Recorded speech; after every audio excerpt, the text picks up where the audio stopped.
Warning. The Pop Punk Book Club features heavily biased opinions and unapologetically wild takes performed either by professionals or under the supervision of professionals to ensure the safety of performers and animals alike. We may sound confident, but our views are based entirely on personal feelings. Accordingly, the PPBC and the producers must insist that everyone attempt to recreate and reenact these stunts and activities. Join us at poppunkbookclub.com. So I had to go to Canberra for work this week. Really? Yeah. We talk about Canberra a lot on this Yeah, podcast. I know. Yeah. Home away from home. It's becoming that way, Yeah. surely. Have you ever flown to Canberra? Why? What's the point? It's like, oh, then again, it's a few hours drive away, but no, I It's haven't like flown. 5 hours from here. Really? It's gotten quicker when they put the new highways in, but Yeah. no, I know what you mean. But no, every year we go down, even if we go down multiple times, we never fly. Yeah, okay. I hadn't flown either and flew this time. And It's like a 5-minute flight. it's a small plane. Oh, okay. Yeah. It's like a minibus with wings. Yeah. There's like 15 people like on this flight. Do they And have to it's- balance it out? Like on the No, plane? there's really no need to. It's such a small space. There's no need to balance. But that's precisely why you might have to. Because I remember when I was in But there's no like, it's full. There's no like, Oh. I don't know. no, but when I went to the Grand Canyon, they weighed everyone before you got on the plane and distributed you on the seats based on Yeah, your okay. weight. Yeah, yeah. No, there was none of that. But it was like a small enough operation that it was the same guy like loading your bags as like doing the safety And explanation what, flying? as literally flying the plane. It was the same guy. He just like changes his vest each time. How are you on a plane that small? Just full cramped? Dude, like getting in, you're almost crawling to get in through the door. And then Wow. like walking down like the aisle to your seat. It's like hunched over. And there was like, it's like one of the ones where you walk across the tarmac and then go up the steps onto the plane. Yeah. And like, you know how feels a often- bit like you're flying private. you do a little bit, I've yeah. slid about 3 times. I'm so tired. I am so tired. So strap in, everyone. Yeah, normally there'll be like, you know, there's refreshments, you can buy stuff during the flight, that sort of thing. With this one, it's like, there's like an esky. Literally an esky at the bottom of the stairs. You walk on. Captain's just got a jacket, which is like, But- what would you like? Bloke's like, just take something, have a go. He's like, I'm about to duck across 7-Eleven. Does anyone want anything before you get on? But the guy, before we take off, the guy that's running the whole operation, Not just the pilot, just the multi-purpose he guy. comes out. It's like after he does his safety explanation, he's like, all right, guys, so there's been a bit of a weather event in Newcastle. Not sure if we're going to be able to land there. Sydney's having the same trouble, so we're not going to be able to land there. I think we've got enough fuel to get us to Mudgee. That's And I was hours away. Well, I know. Wasn't feeling with Also, a lot I of think we confidence, have I've got to say. enough fuel. Yeah. We should be right. She'll be right. We can glide on the way down if there's no runs out of fuel. So where did you land? We landed in Newcastle. It was okay. thank And goodness. credit to the guy. It was like the smoothest landing I think I've ever experienced. Right. He's yeah. making it up to you. Yeah. Yeah. He's like, underplaying his I'm the ability. jack of all trades, master of none, as he's clipping into about to fly you, as the pilot of your airplane. But so for people listening who don't know the distances, Mudgee would be, if you landed in Mudgee, that would be like that's nearly as far away as Canberra, isn't it? As far as distance? Maybe he was joking. I'm not sure. So yeah, I've actually never been to part Mudgee, so I'm safety not guy, 100% sure. part pilot, part refreshments, part comedian. Part entertainment. Part entertainment. You turn on the little screen from the seat in front of you and he pops up. He's like, hi guys. Oh, that's so funny. People, if you want to take it up with the complaints department, here's my mobile number. Oh man. So people listening, we've discussed this a few times, but I think now it's the time we should like finally let everyone know what's going on. So we are doing this show in seasons of the, I was going to nearly said of the TV show, of the podcast. We're doing this in seasons. So this is actually the second last episode of the season. We figured we'd give you some time off over Christmas to be able Which to season? What? The Commonwealth season. That is such a weird thing for me. Like ever since I was a kid, do you remember the ad on TV that was like, which bank? The Commonwealth Bank when we were kids? Yeah. Now, since then, anytime, because as a kid, I thought it was funny. And then now I've just never forgotten. I'm like nearly 40 and I still do it. Well, when anyone says Pretty much which which something. something, in my mind goes, the Commonwealth something. It's really strange. Dude, I have OCD. This is part of living with it. This is one of the less nefarious things that it does. But I was just checking that this is the inaugural season. I made it onto the first season. Yeah. I feel like I was I ran coming a in solo late. show before. But no, so this is the what would you call it? The penultimate episode? Is that the correct usage of the term? I think it is. So this is the second last episode, and the next episode will be the last one. We thought, hey, how about we do 15? Because we seem to complain whenever albums go longer than 15. So actually it ties into the theme of the show. Blink's self-titled album was 15 songs. Wasn't it? right. Isn't that right? I'm not sure. It might be. I can't be ordered. I'm pretty sure it's 15. So I don't even like 15. I'd be happy with 12. Oh, look, okay, next season's going to be even shorter. It's more time off than on. But no, I thought we were talking about doing 16. Yeah, but then we missed a week because we got sick. And that, again, my OCD wants to try to maybe potentially keep it at all the same. Who knows? Yeah, okay, cool. So we thought 15, 16 episodes. But every now and then, if we have an opportunity to, we'll do like a little bonus episode just for a bit of fun. Yeah. But I was going to say that this is the second last episode to give you enough time to catch up on all the previous episodes, because we do understand it's quite long to get through each one, but that'll give you enough time to catch up on all the other stuff we've done, all the previous episodes. Yeah. But we will be back in 2026, and it'll also give us more time because this isn't our job. We do this purely for fun. So it'll give us time to plan the next season and try to see if we can land. Maybe this is probably better reserved for like the admin section of like being more real about the podcast, but it's hard to book guests when you're forever thinking about the next episode. So giving us a bit of time off will hopefully increase the quality of the show that way. But anyway, my point is that because it's the second last one, why not tell another embarrassing Jayson story? Like this is back to, I was going to say it could be like 20-second therapy in the sense of that it is therapy for me to just talk about all these embarrassing stories. Reopen the vault. Take another one out. But 20-second therapy is a different thing. And I'm not complaining about anything unless it's my bad luck that I have. So I seem to have this reoccurring pattern of like, if I ever have to come up with an example, and in my mind, I'm like, just pick anyone. You don't have to overthink this. Like, because I usually will try to calculate everyone to be like, what is the best one to say? I'm like, stop overthinking things, Jayson. You get told this all the time, but therapists have told you this in the past. You just need to just go with the flow. But I find that a lot of the time, I'm not going to say all the time because maybe that's a little bit pessimistic, but all of the time that it feels like that I pick an example, I'm immediately reminded or filled in as to why I shouldn't have chosen that example. And I've got What do you mean, like an example of anything in particular? Yeah. So one example of this is that when I was doing my first book, for those who don't know, I work in music marketing. I wrote a book about music marketing in like 2019. It came out 2020. It like started selling well. Most people know it from 2020 if they know it. But in that book, I wrote a chapter on virality and how essentially a lot of music artists feel like that they want virality. They want a viral success, and that's going to, catapult them into some form of attention that they can then capitalize on or whatever. But my whole point is that it's probably not going to give you the exposure or success you want. And even if you become viral famous, it's actually really hard for you to leverage the audience that you get into a long-term supportive audience, because typically the reason things go viral isn't often for the best reasons. It's not often that people share something going, how great is this? It's usually, let's laugh at it rather than let's kind of admire it. But even if it is, let's admire it, it's usually just like, look at this person's technical skill, and then they dismiss the content immediately and it's kind of like forgotten anyway. Yeah. Long story short, I had to come up with an example of any viral meme that was currently trendy. So anyone reading the book would be like, oh, right, fair enough. And anyone in the future I thought about who didn't know who that person was, is like, it just proves my point that like they were popular at one point and then weren't after. I was like, just pick any of them. Like, it's fine to pick any of them because no, I was going to say 100%. No, now it's 99% of these people aren't like continual successes. I chose the Walmart kid, Mason Ramsey, who's he was the kid that years ago, like, in like 2018-ish or something like that, was famous for yodeling in a Walmart. And it was like, he has this song that people know him by. It's like this yodeling song. And I was like, I don't know this song. Oh, well, if you saw it, you might remember it. It's a bit of a thing. But anyway, my point is that I chose him and said in the book, like, I'm not trying to like throw shade in him or whatever. I wished him all the success in the world, so I can always hide behind that. But I was like, I hope that he is able to somehow, shape that to increase his music presence, because a lot of music artists have failed to do that in the past. Well, it turns out he's like a huge country star now. Everyone knows him and stuff. So I picked the worst possible example. Every other meme that I could have chosen, nobody knows who they are anymore because they were just a flash in the pan, as memes typically are.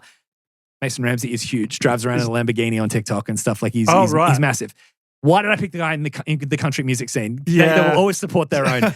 Anyway, so there's that example, but that's not even my embarrassing one. Oh. But that's just one example. You said, does that happen? So that was just one that kind of keeps me up at night. But I genuinely, I was at the driving range, and it's funny. People listening might not know that I play golf. In our 2 pilots that we did, it's pretty much all we talked about. No one knows that it's actually in a real episode. But I started playing golf about a year ago. And I was at the driving range, and it was actually admittedly, this happened a little while ago. It wasn't like that recently, but I was like, sometimes some things you hesitate. I've got a notes file of like, should I talk about this? And I kind of talked myself out of talking about this a few times, as you'll hear why. So I got Kate to film me with my swing as I was like trying to figure out my swing mechanics and stuff. And I was like, look, I felt like my swing was trash. It felt trash. And I just felt like I wasn't doing it right. I'd watch all these videos about how to kind of improve it. Not like obsessively studying it, but I just see videos and, I try to get this feel. And I would go to the driving range, but you can't see what you look like. You might actually feel like you're doing all right. And then you see a video and you go, that looks so uncoordinated, which I've seen that happen to me in the past. So I said to Kate, look, can you just give me a quick video of me swinging so I can watch it back and, analyze myself, which everyone does. And that's fine. That's not embarrassing. But she took a video in front of me doing this swing. And I was watching it on the TV at home and I was like, wow, look at me go. Like I said, like that doesn't actually look that bad. That's kind of reassuring because I felt like that was going to look like trash. Like I was like, yeah, like I keep thinking that like my swing's terrible because I'm new. But like I put a lot of thought into my swing and a lot of other people don't. Like they just kind of naturally swing and blah, blah, blah. If you play golf, you know what I'm talking about. So I'm like, I don't think I'm actually doing that bad. And I don't give myself credit much. So I was like, I actually am doing all right. I said, like, look at that guy swinging in the background. Like he's so uncoordinated. He does this weird jerky motion and just everyone has like a really like uncoordinated looking golf swing. And Kate's like, yeah, I walked past them when I was going to get some new balls for you and stuff. He has cerebral palsy. And it's really good that they were talking about how he's got this sport that he can come and play with cerebral palsy. Took the wind out of my sails, to put it simply. Man, why? I don't get it. Why? It's just like every example I pick is the wrong example. There was a guy behind him that had a bit of a hitch in his swing. Why couldn't I have picked him? But I picked the guy. Look, I'm sorry. I'm not going to pick any more examples moving forward. So I'm going to break the format a little bit with this because this is the admin section where we usually talk about the podcast. We're going to do pop with punk. I need to get changed. No, it's clapping, isn't it? That's why I'm not the responsible clapper. But we'll get to this. I'm just bringing something that technically could be later in the episode earlier because I feel like it's probably best for us to allocate this time rather than fill this time and then just have an unnecessarily long album discussion. All right. So this album that we're doing this week, Ocean Avenue by Yellowcard, it says in our trusty handy dandy little guide that this album was rated 38 on Rolling Stone's list of the 50 greatest pop punk albums, right? Yeah. That was wild to me. I was like, 38? Like, that's kind of crazy. Then it was also rated 40 on Kerrang's list of the 51 greatest pop punk albums of all time. Yeah. I'm like, that's high up. Like, we're going to do, hopefully, a lot of albums in this book club. I don't see Ocean Avenue being, 40? Like, that's, I mean, I would love to find 39 albums better than it, but I don't feel like, I mean, that's really low in my opinion. Oh, low? Yeah. You thought this was higher than that? I think it deserves to be higher than that. Ocean Avenue. Yeah. So my point is, what I want to do is I want to go through, not the top 50, but maybe from the Rolling Stone article, I want to see what they have as their top amounts for Rolling Stone and Kerrang. But maybe what we could do is just to be really quick, I'll say the album title and we both have one sentence that we'll say about that album. Even if it's just, interesting. Like, it doesn't have to be much, but maybe we'll have a point about if we think it belongs there or not. Oh, I see. Yes, okay. Our personal exposure to it in the past and that kind of thing. Yeah. Are we counting down from 1? 20 down to 1. It's 20 to 1. Yeah, okay, 20 to 1. Remember that show, 20 to 1? That was an old Australian game show, wasn't it? So I'm assuming they both have different takes. That's why I didn't want to just pick one. We're doing both. Rolling Stone and Kerrang. I know that the guide mentions another one as well, but I think we'll just do 2. I thought it was ranked higher on the other one. No. Where is it? It's it's 19 on Loudwire, so it cracks the top 20 on this. Yeah, on Loudwire. So let's look at why because I disagreed with the other two. Maybe they just caught my attention because I disagreed with them. But I figured we could do that. Yeah. But also for those who aren't aware, we talked about how we started this show. It was you saying that you found a greatest pop punk list. That was Rolling Stone's one. I'm pretty sure it was the Rolling Stones. Because I remember one of the first albums we did was you picking Reviver, which I had never heard before, and neither had you. And that was because it was in the top 50 on the Rolling Stones. Yeah, that was a pleasant find. It was a good one. Yeah, I haven't listened to that in forever. I'm interested to check out. I recall enjoying it though. Yeah. So we'll start from 20. Okay. Yep. 20. This is the Rolling Stone list, and we want to say this is the thing. If listening to this now, if you guys listening are like, yes, definitely do that album, because maybe we don't.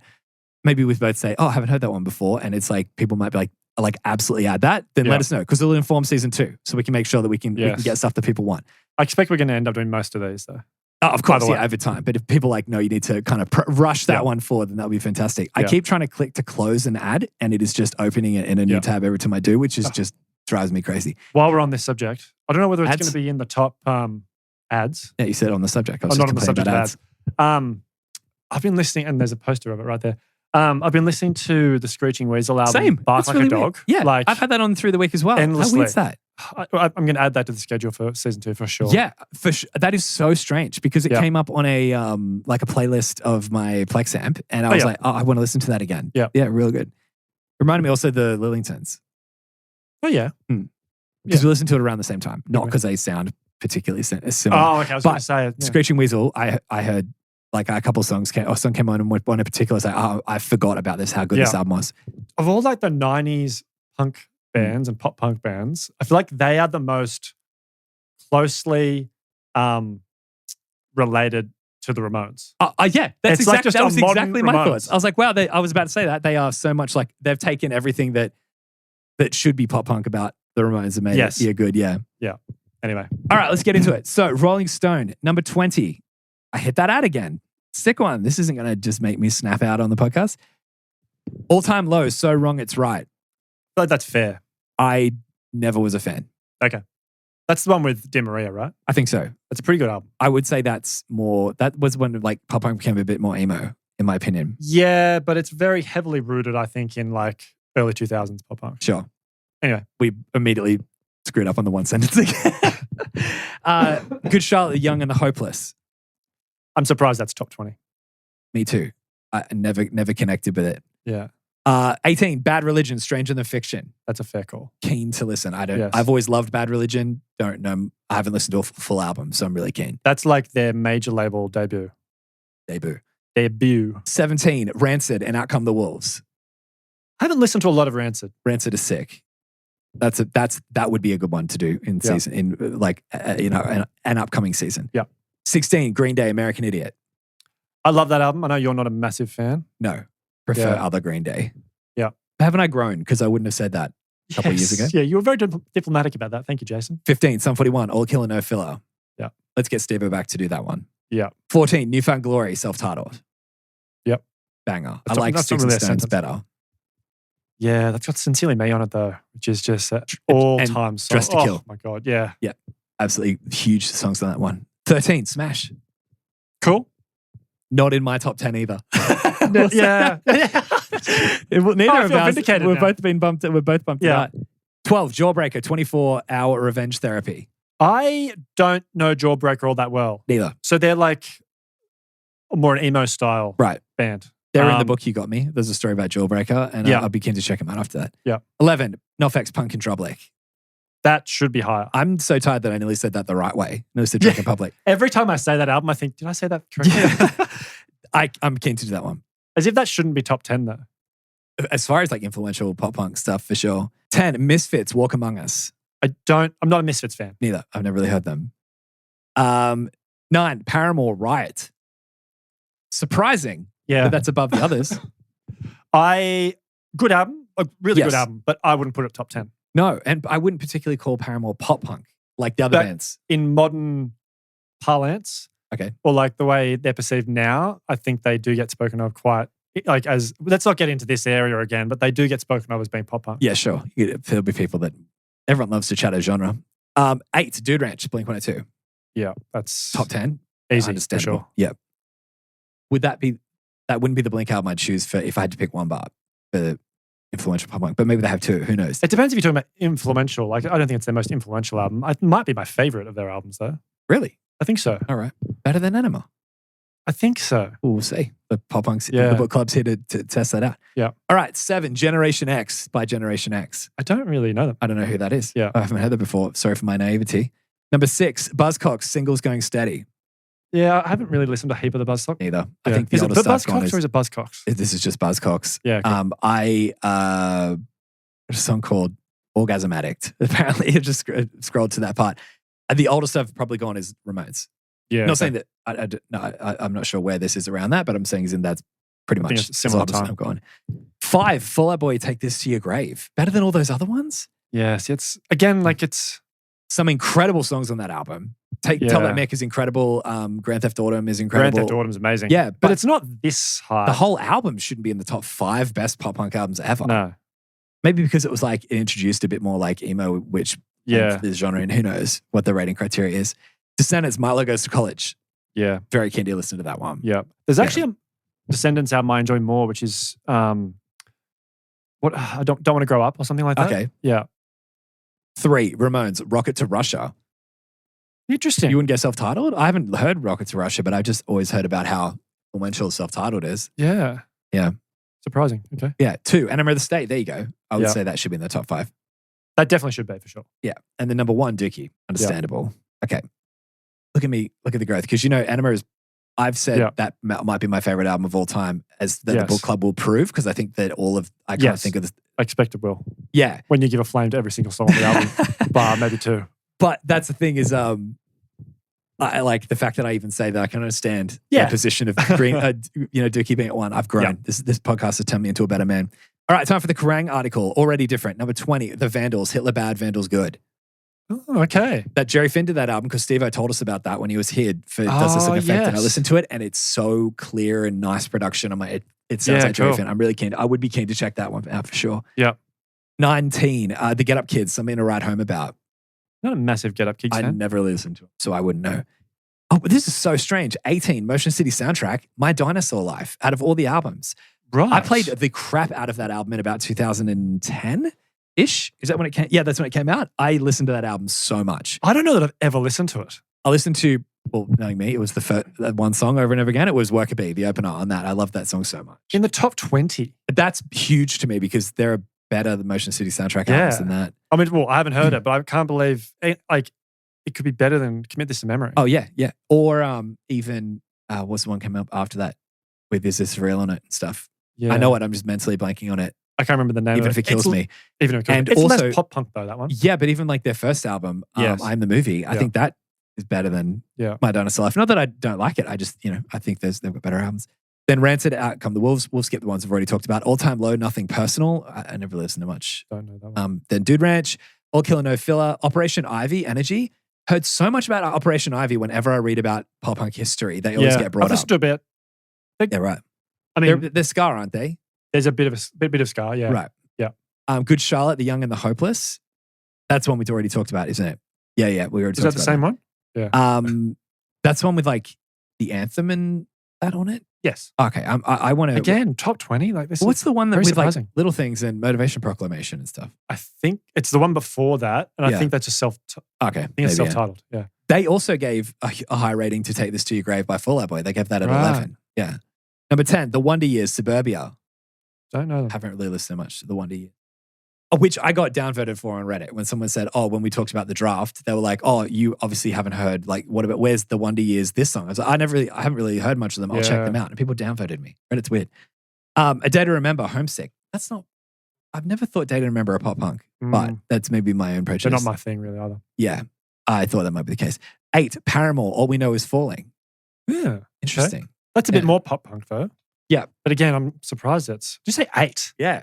Top 10. Yeah. This is surprising to me because I mean, some of these albums I wouldn't call traditional pop punk. No. Yeah, they're in a pop punk list. Yeah.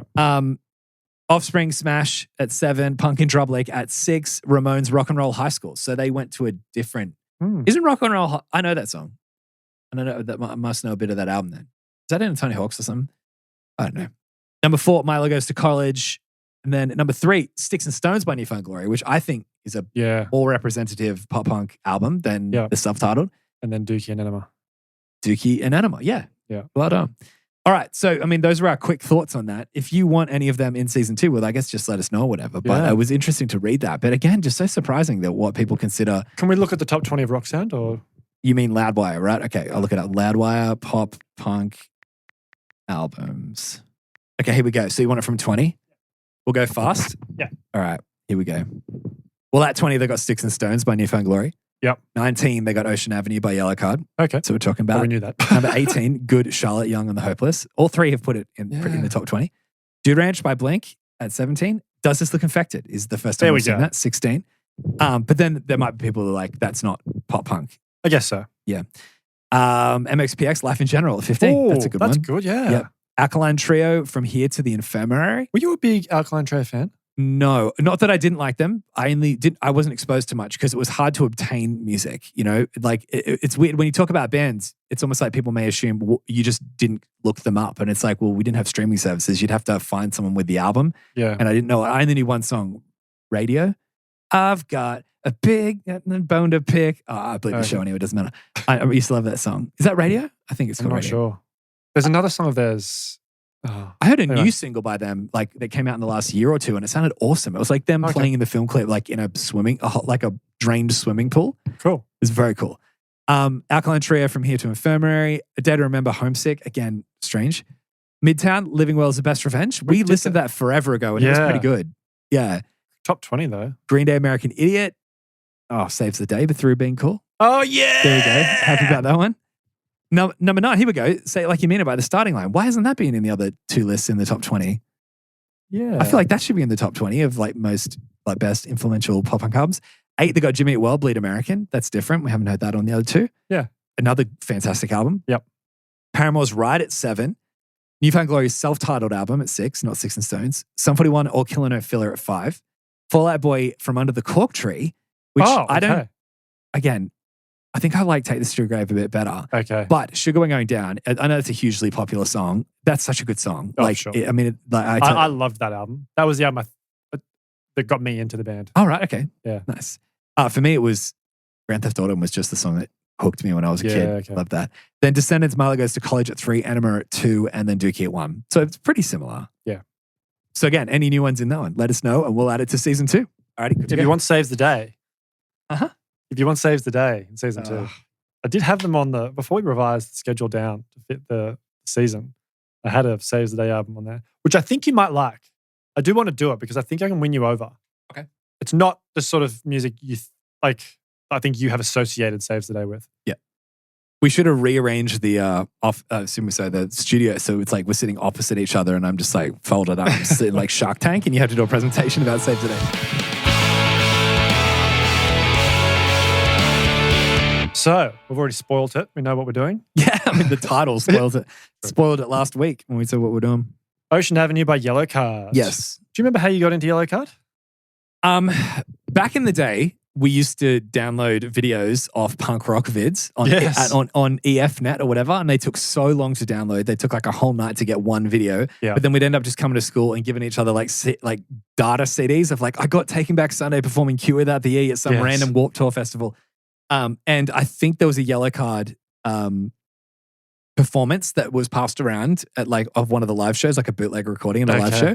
And I can't ever remember when I first got into them, but I think it was actually before Ocean Avenue. Right. Because there was like a random, like the first ever video, I think I said it on a previous episode, first ever thing I ever heard of Paramore was them performing live on a Punk Rock Vids video. Yeah, sure. And Hayley Williams was playing like keys on stage and singing, and it sounded nothing like the Ride album, so it must have been like their first thing or probably after their first album. But Yellowcard was probably before Ocean Avenue, and it doesn't take long for you to immediately recognize them because of the violin. So that's right, yeah. But I can't remember when I first got into them, but I think it was probably through that. Yeah, okay. What about you? I don't remember how I came across them or anything like that. They're always just kind of there. Yeah. Yeah. One of my earliest memories, though, of Yellowcard was you and Ben doing a cover of Ocean Avenue. When? For music. Oh, Did Ben do it for like a music assessment or something like that? I don't know. I'd be the hired was gun. it Ben and Kale then maybe? I don't know. I always got like called in to like play for people's performances, so that might be the case. The hired gun, please. I was. I genuinely, like, I remember when I played that's just an undeniable fact. I played for my performance, and there was one year I think I played out of the 16 kids, I played in 12 performances. Yeah, right. Yeah. But if you don't remember this, like you probably remember it. Maybe it was Kale and Ben. I'm just going to die on one of these podcasts. Let's go. Flame. Maybe it was Kale and Ben. Yeah, maybe it was Kale and Ben. Anyway, that was one of my earliest memories. All right, yeah. It was like an acoustic cover of... that actually brings back some memories. Of Ocean Avenue. I do remember, though, they did the... I can't remember what the DVD was called, but they had a live DVD, and I watched the crap out of that. Yeah. Their drummer was so good. And I think that was the... I didn't know that he had left the band because I hadn't really followed Yellowcard, but we were actually... we talked about it on the Blink-182 episode. We went and saw Motion City soundtrack and Yellowcard were meant to play. That's and right. around that time, I was looking up kind of their sets to be like, what are they even playing? Just so I know what I'm, kind of expecting. And I realized that their drummer didn't play for them anymore. And I turns out he left years ago, apparently. Yeah. But he was incredible. When pop punk music was kind of in the main bits of culture, like the cognizance of like society, a lot of people who wouldn't typically listen to it, it was just kind of culturally popular at the time. A lot of people, it was around the time of the self-titled Blink album, they really appreciated a lot of drummers at youth and at church when I played there. Like a lot of them really respected Travis Barker. And this is another drummer that they got into as well because they were like, this guy's just so good. The drumming on this album in particular is wild. Yeah. It's so good. Yeah. I think my favorite drummer ever is Thomas Pridgen. And this guy to me, maybe it's just the dreads, but like but also the play style, he's got this like controlled tightness in looseness. I don't want to say sloppiness because that sounds like it's a negative thing. Yeah. But he's got like a controlled tightness, but it sounds so loose around the kit, which is so defining and just so good. Yeah, this is 2003 as well.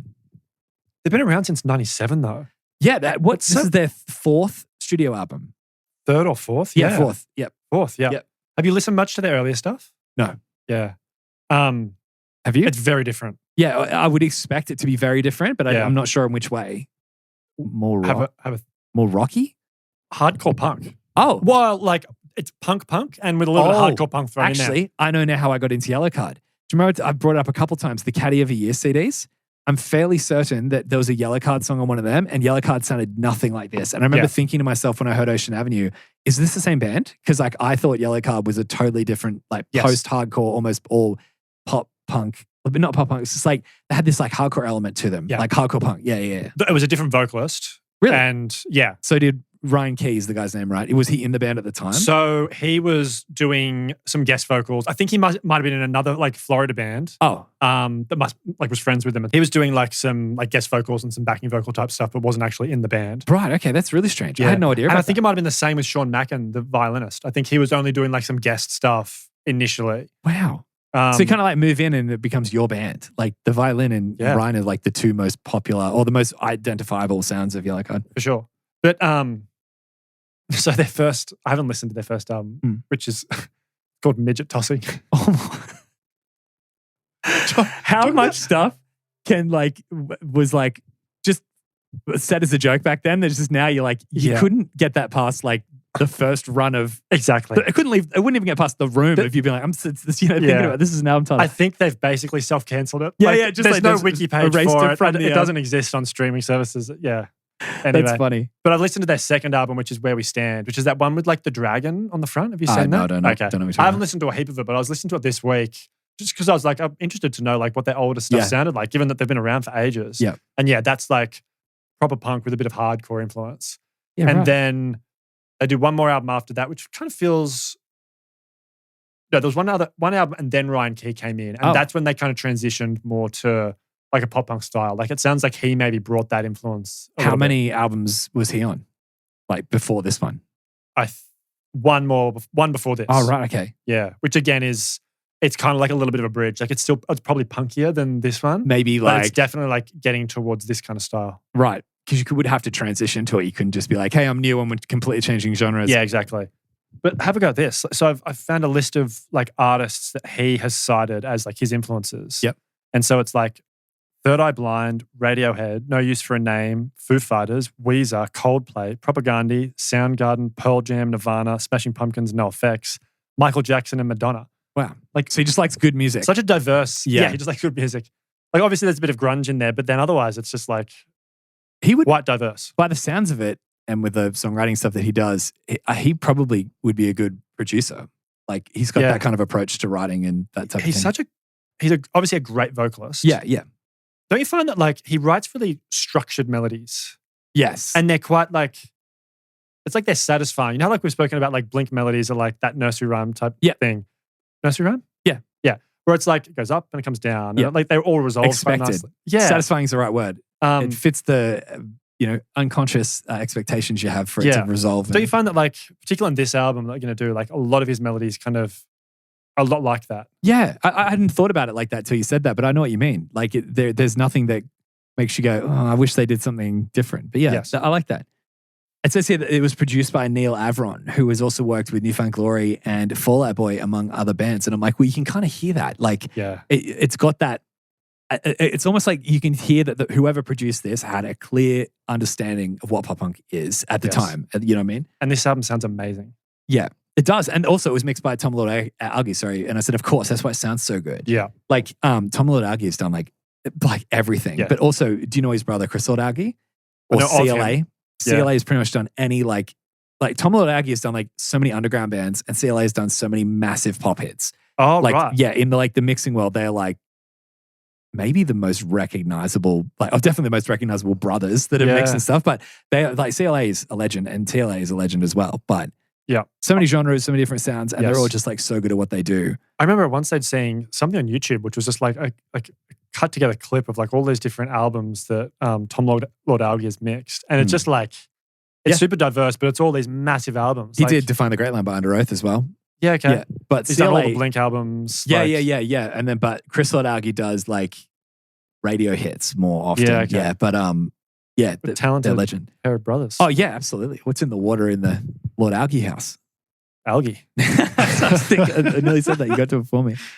How like what a cheat code it was to have a violinist in like a band where it's like so foreign to that style. I remember when I was in a band and whenever we talked to like management or labels or whatever, it was quite oftenly brought up that every band needs a thing. Like Yellowcard has the violin. Like that was often brought up. But that was the thing. That was also the question was like, how do they pull it off? Because if you just bought a violin player in, like say you were in a pop punk band, you brought a flute player in, it's a similar type of instrument to bring in, right?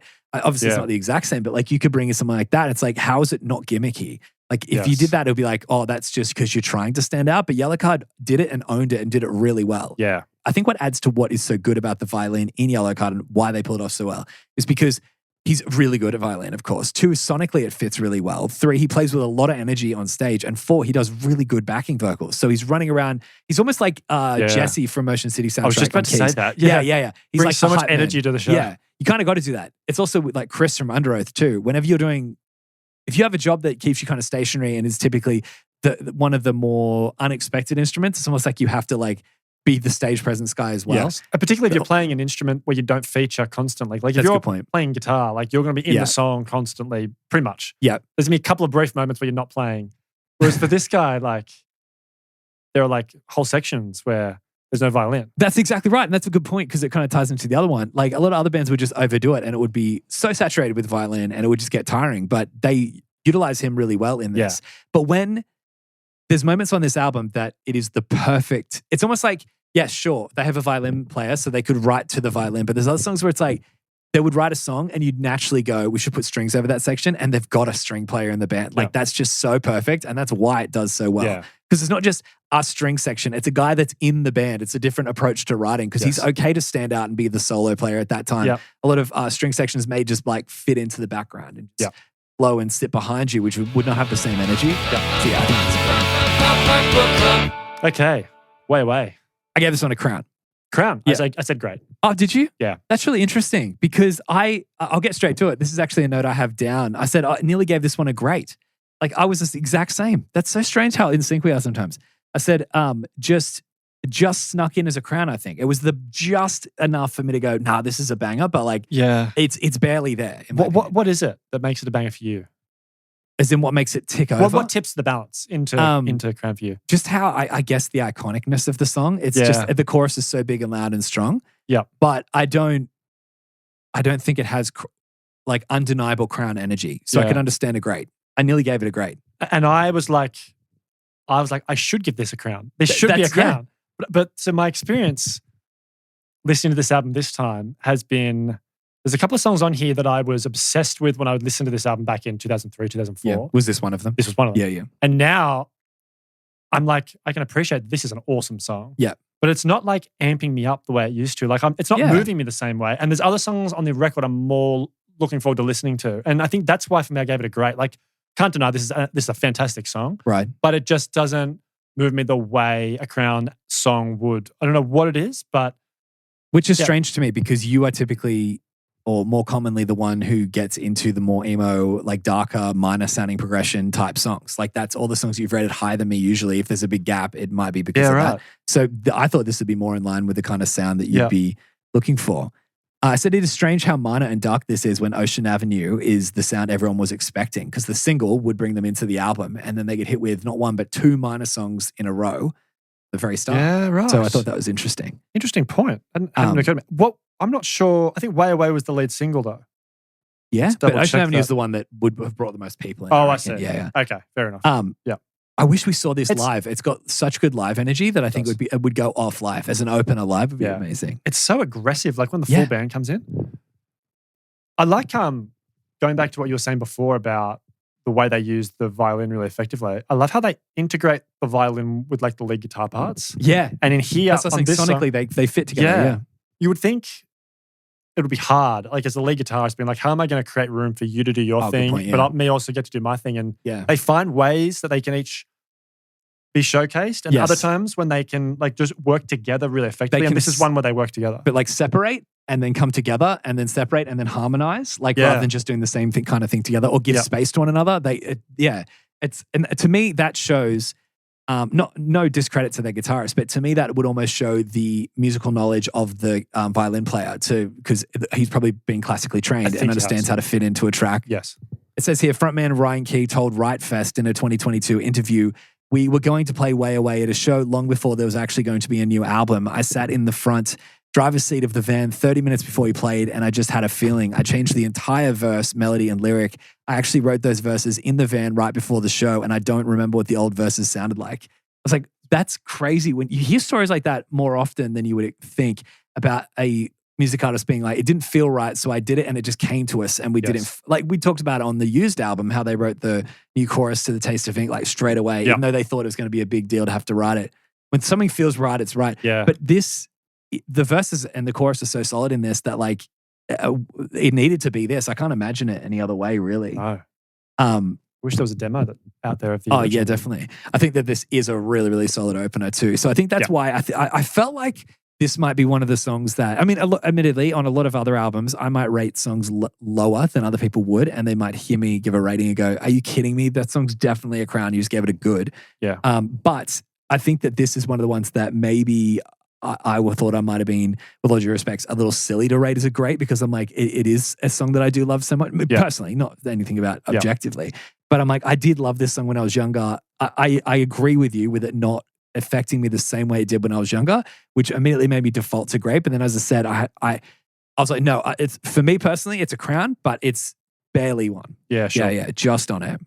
I think it's an interesting chord progression that they use. And I found that like for an album that's kind of like associated with pop punk quite heavily, there's not a lot of like typical 4-chord choruses that they use, which I think is interesting. I think they're actually like probably some of the more musically knowledgeable of the bands. Sure. Like I think they really understand chords and how they move and how they fit together and like the theory behind it all. The best part about it is that you don't notice it. It's not like some bands where you go, oh, they do weird chords or something like that, or weird chord progressions. They don't just shoehorn some kind of chord progression, or say chord into a chord progression. It's so natural, you probably don't even notice the musical thought and intention that they put into it. Yeah. Coming back to what we were saying before about the violin and the guitar work, my favorite moment of the song is in the bridge when it's building back up to, like, at the very end of the bridge. There's like a build up. The quiet part or the loud part? No, it's in the loud part. Yeah. Just before it cuts into it cuts and then he sings the chorus. Yeah. And so there's like the electric guitar is doing like an octave and like an ascending octave thing, and the violin's doing like a descending little run. Like together, it just sounds amazing. And then it cuts and he sings the. It adds almost like vocal. a cinematicness to it. Yes. Yeah. It's really, really cool. Alrighty, so breathing. I said great for this one as well. Are you serious? Yeah. Wow, I did not expect that at all. I thought this would at least be a crown for you. This is a crown for me, but I nearly gave it a flame. It was like little embers getting burnt and stuff that just kept coming. I'm like, oh, maybe there's a flame there. But it blew out. It didn't get me that far, yeah. This is the other one. Like I was obsessed with the first two tracks when I used to listen to this album. And I would have easily back then said, these are flames. Two flames, yeah, probably. And now it's interesting that like this time through, I'm just kind of like, I can appreciate this is an awesome song. Yeah. But it just doesn't hit me the same way anymore, which is right. interesting. Fantastic energy in this song. Oh yeah, as soon as it comes in, to me this is a way more solid. Usually I'll rate stuff based on my ratings to get a ballpark figure of like, well, if I rated that crown, then this should be a great or something like that. I've talked about that quite often on this show. Yeah. But for me personally, the other one barely was a crown. This is an undeniable crown for me. Yeah, like, sure. At least. It felt like it was really getting to the point where I was like, just when that energy hit when it came in, I was like, oh, this might be a flame for me. Maybe like after a couple listens, I thought that. Great choice for a second song in that sense because it just like carries momentum forward. Yeah. It? I said, I love how this one, way more than A Way Away, but I love how it comes in. The halftime is so sick with the violin being so prominent. Yeah. Like I think that's when you hear a band has a violin in it, you kind of want this straight away. What's the one that's later in the album? It's like with the violin? Belief? Yeah. You might expect them to start with something like that to be like, get it? We're the band with the violin. But they don't. They kind of like, they make it cool. And I think the first two songs really make the violin cool. It does sound cool, doesn't it? Yeah. No, people might hear and go, really? Violin and a pop punk thing? And it's like, no, it can sound great. Because it's a great example. Almost like an electric instrument. I said the minor sound flows well from the last song, but again, pushing a sound people wouldn't expect. Like that minor sound wouldn't be something. You think, okay, there's a heavy hitting kind of emo minor sound of like the first track for Way Away, and then it's like, oh, here comes the pop punk. And it's like, no, still we're in it. We're going to sit into it and like hit you harder with, if anything, this is a way harder hitting song than the first one. So it's going to get even harder emotionally. We did Waster last week, and that was like putting a bunch of songs that sounded similar and then going to other ones. This has little bits of, I would say this is more cohesive of an album, like as far as like jumping from genre to genre.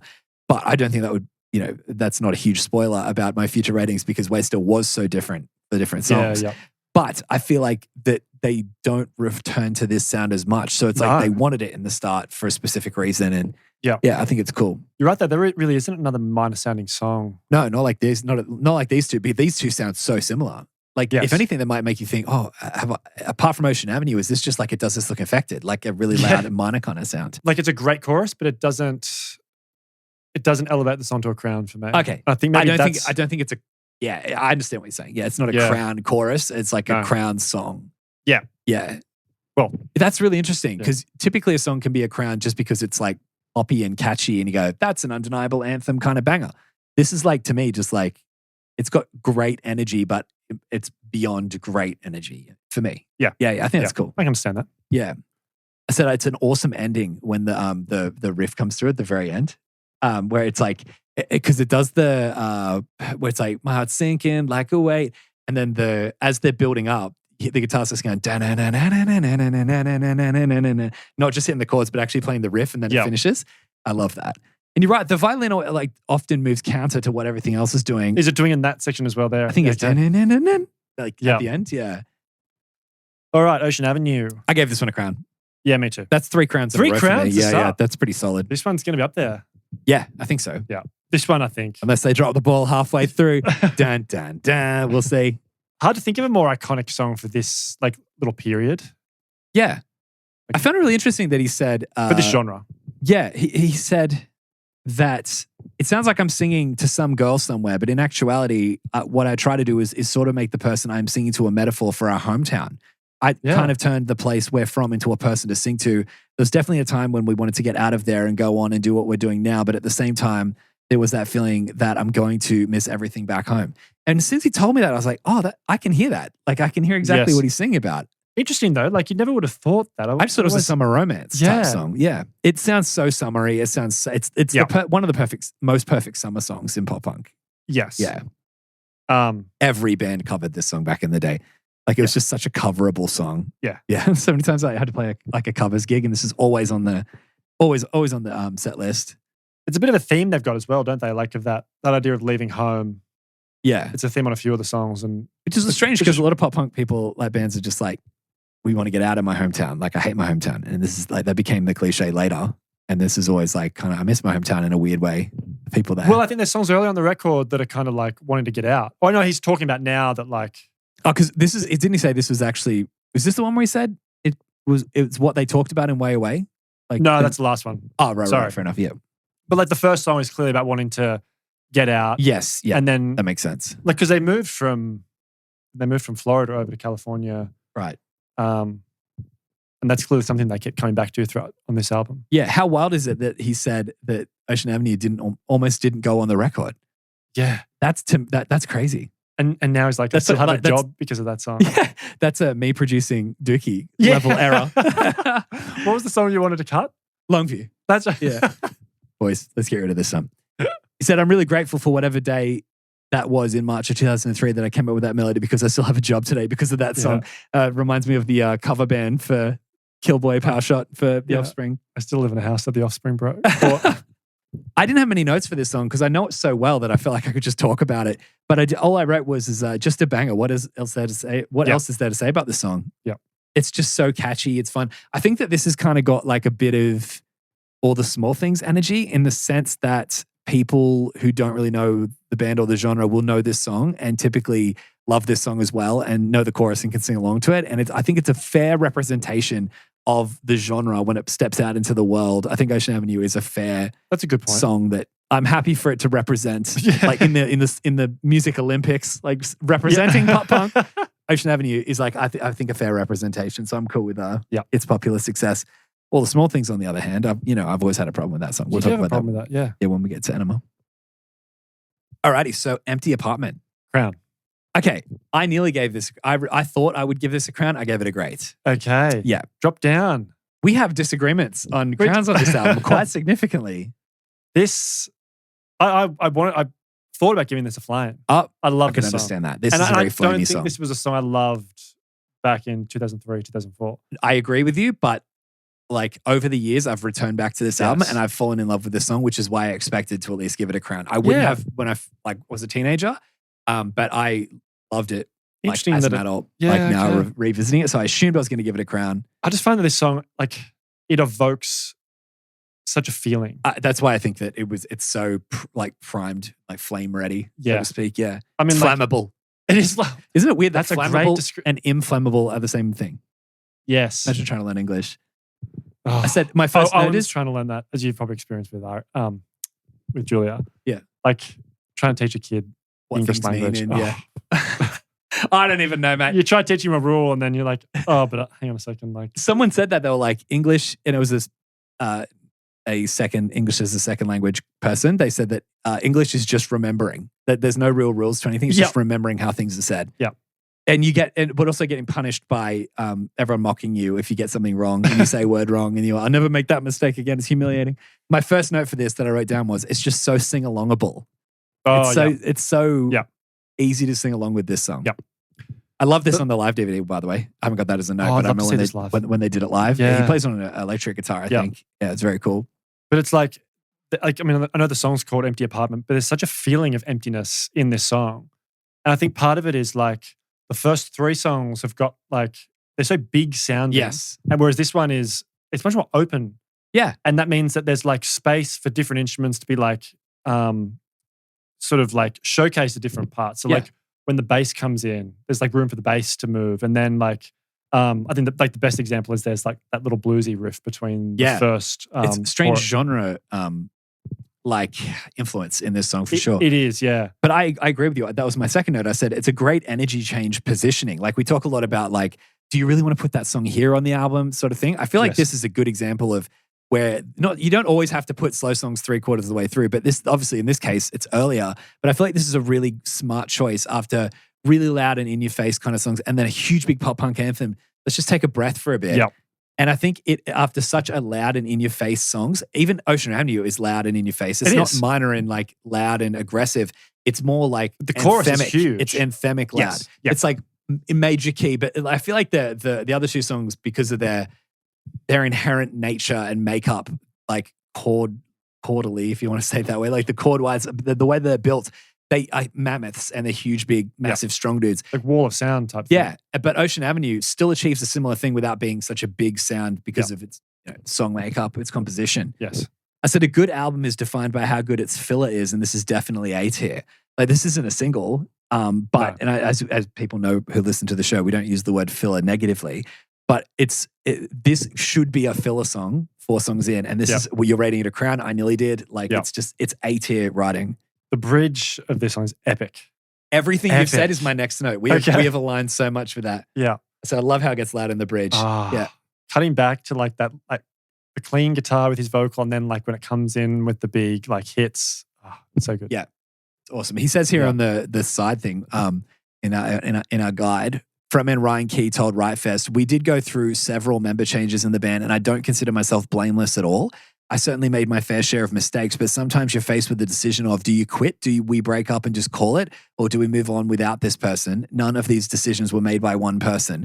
This song hits pretty hard as far as dealing with loss and tension and friendship." I've never known that it's about band members. Yeah. Yeah, you just default, I mean, is it just me? But I typically default to thinking it's a breakup song, it's a love song. But is it another one where he's telling that story but using the metaphor of a relationship? Oh, of course, yeah, I think so, yeah. Yeah. Because the whole idea of empty apartment could be like the band. It just feels, rehearsal feels more empty without them, and you don't really know how you're going to move on or whatever. Yeah. All right, Life of a Salesman. I gave this a crown. Oh. Did you give this a flame? I gave this a hard flame. Oh, well done. A big flame. I was like, this was nearly a flame for me. Yeah. Yeah. So as soon as I said that and you didn't go, yeah, I gave it a crown too. I was like, you've given it a flame. This is not a great. It's not a great. No. I think this is the best song on the album. Okay. I said maybe my favorite opening and energy of the album. Like this song is definitely that. Yeah. I said it's just so upbeat, energetic and fun. Yeah. Like this and Dad, I talked about it on the Goldfinger episode referring to this, and now I'm referring it back and linking them, but this and Dad are like thematically quite similar songs, but both have just such an energy to them. It's like, who knew that the frustrations and love you feel for your father is like, it's such a pop punk such thing, great isn't songs. It? Yeah. But like it can be whingy, but those are two bands I think that have nailed it. That's right. I gave Dad a flame, I think. Did by you? Goldfinger. Yeah. I can't remember what I gave that one. I think that was, you might have been, we gave it a flame because Cal didn't, remember? Oh, yeah. So excited for it. We did that. He left us hanging, yeah. That's true. Like it's, the lyrics like bordering on a little bit cringy, but like they execute it. Like, and when you've become a dad, like this song hits you in the feels hard. The part where he says, what's the exact lyric? He says, "Father, I'll always be the same boy that stood by the sea and watched you tower over me." And I'm like, when I was younger, I was like, I thought he said, and why I've thought about this lyric and why I've actually like considered it was because I thought he said, "and watched you downward over me," and I never got it. But he says, "watch you tower over me," and I didn't hear I didn't understand that. Then when I was older, I was like, oh, well, of course he's saying, "watch you tower over me," because it never clicked for me of how it made sense. Yeah. That line has drawn more attention from me, and I've actually paid more attention to it. Now, like as you said, being a dad, it's like that, man, he was just a little kid. You got to remember that. You end up like having problems with your children and stuff. Like, well, at least they grow up to like, a lot of pop punk kids are always like angry at their parents and that type of thing. But you usually see it from the perspective of the young teenager because you can relate, or at least you can relate insofar as age goes. You might not hate your parents like some other people do, but you can still kind of understand being young and the problems that other people could potentially go through. Yeah. But then now you're just like, oh my goodness, your parents are just trying to figure it out. Like they've never been parents before. Like this is their first go at like growing old and trying to figure out how to be a parent. And you kind of feel, I don't know, it's strange. But he did say on the side there that he's had a bit of a complex, tumultuous, complex kind of relationship with his father. But which is interesting because this song is like positive. It is for the most part. He doesn't dwell on. Yeah, it's not like Dad, I want to slap you in the face sometimes. Yeah, from Goldfinger. Yeah, I think it has incredible energy, and they manage the energy so well. Yes, like they allow for like contrast, but contrast that doesn't take away the energy of the song. Like there's that halftime second verse. That's exactly what I was about to say. What do you think the funnest bit of the energy is? And that's the way it comes back in. You expect D beats, and it goes to like proper halftime. Yeah, and somehow that elevates the energy as well. Doesn't sap any. When I said it was my favorite sound at the start, I half expected you to go, because of the D beats. And it's like, but true, but there's more than just that. Yeah. It's the way the violin's moving with the riff, and it's just, there's so much to it that's so good. You know what's really strange though, and you probably wouldn't expect me to say this, I'm pretty sure that we covered this at a church service on Father's Day. My cousin Ben was like, we should do the Life of a Salesman by Yellowcard because it was just a positive song about dads. And we did while there was a slideshow on of like all different like dads in the church playing with their kids and stuff. Right. And we did a Yellowcard song at church. That's we cool. played this song. It unlocked a memory when I heard it. I was dad was probably sitting there going, "Oh, Jay." What? He was probably sitting there. I don't think he came. It's just me playing it. I've got to write my dad's song. Dad, you never came and saw me cover Yellowcard. Oh, it's funny. The drumming in this song is unreal as well. Yeah, this shows him off might be his best song. 100%. Yeah, Yeah. this shows him off. Then again, I agree, but I also think some of the other songs, if you want to look from a musician's perspective, you go, oh, the fact that he chose to put that soft, like Ringo Starr, not to play a lot, that shows like a high level of musicianship, but it's less obvious. This is the most like wow factor song by him for sure, to show what he's capable of. Again, really loose hi-hats, not like it's a really tight controlled kit, but the way he's playing is just so, shows like a skill of like almost gospel choppy kind of like control over the kit, but you don't need it to be the most precise and like I don't know, some like metal bands, for example, have really tight, ticky kind of sounds where everything's kind of, they have those sounds because maybe it'll cover a lot of the, I don't know, it's like, you know, with guitar, you put distortion on it and you don't have to play as clean. It's like that type of thing. So with this, it's like he can show that he is so controlled and clean, but it has such a sound that no one else could really replicate. If you get another drummer to play the song and it wouldn't come out sounding the same. No. Yeah. Alrighty, so only one. I said great. Flame for me. Flame? Yeah. It's so weird. Cool. We're just disagreeing. I don't think we've aligned up with anything. I don't know. And there's like, usually we align up on some of we're both agreeing that it's fantastic, but we're just not giving the same ratings. Yeah. What, like, before we get into it, can I just say, what a banging first six songs of an album. Like, the fact that regardless neither of of us have gone lower than a great. Yeah, definitely. And as you say, we're 6 songs in. Oh, it would be offensive to go lower than a great on some of these songs. Yeah. On all of them, actually, so far for the top 6. This is a flame for me for sure. Yeah, nice. I maybe, as I said, I listened to it a couple of years ago. I might not have rated it a flame then, but I think this time it really hit me in the feels of remembering how much I loved this song when I was younger, which a lot of other songs on a lot of other albums, admittedly, I felt the same. But this, it just took me back to loving this song so much that I was like, it almost like it was playing a slideshow of my life back then. And that's why it resonated with me a lot. But I love this song. I would have given it a crown if I didn't give it a flame, though. I don't think this is like a great that could be a flame. Yeah, okay. Yeah, I think it's so big. Interesting that the songwriting process is quite different for this one. Yeah. Did you see that? So I saw it started with him fiddling with the riff. With the tremolo which effect. They basically landed on by accident. But I love that tremolo bit at the start too. But then it sounds as though he was saying that they built this just like layer by layer in the studio. It sounds as though, like, as opposed to a song that they've written previously and come in and recorded, it sounds as though they just like, they started with that riff and then they put something over the top of that and then something over the top of that. Yeah. I said it's an incredible verse and even more incredible chorus. Like, to me, that it's like shows I don't know, it's like, it's not even I think there are songs later that this isn't the case, where the verses aren't as good and the chorus is really, really great. Sometimes I found that on Dookie, where I was like, I didn't love the verses, but man, that chorus is banging. Like, that type of thing. But this is like incredible verses and incredible chorus. It shows to me such a high proficiency in songwriting that you understand. It's like Ed Sheeran level, where it's just like he can just pick, he has choruses and verses coming out. It is that sort of thing, isn't it? Yeah. Like, that's their kind of skill level. Yeah. I think it builds tension so well. Because it starts with that the airy tremolo riff, and you've got like when the drums come in, he's like playing on like the toms, and it's kind of like not necessarily playing on the beat every time. Yeah, and then you're right. It's it's pushing on one of the off beats. Yeah, but then like the bass comes in, it starts giving it a bit of a pulse. It moves to like a more of a drivey kind of rhythm that then builds it up into that chorus, which is the pre-chorus is really tension building melodically. Thinking about it, I'm definitely with you for that. It just builds and builds, and then like the chorus is just like it's so emotional, isn't it? Like it's like this release. Yes, absolutely. That's a really good way to put it.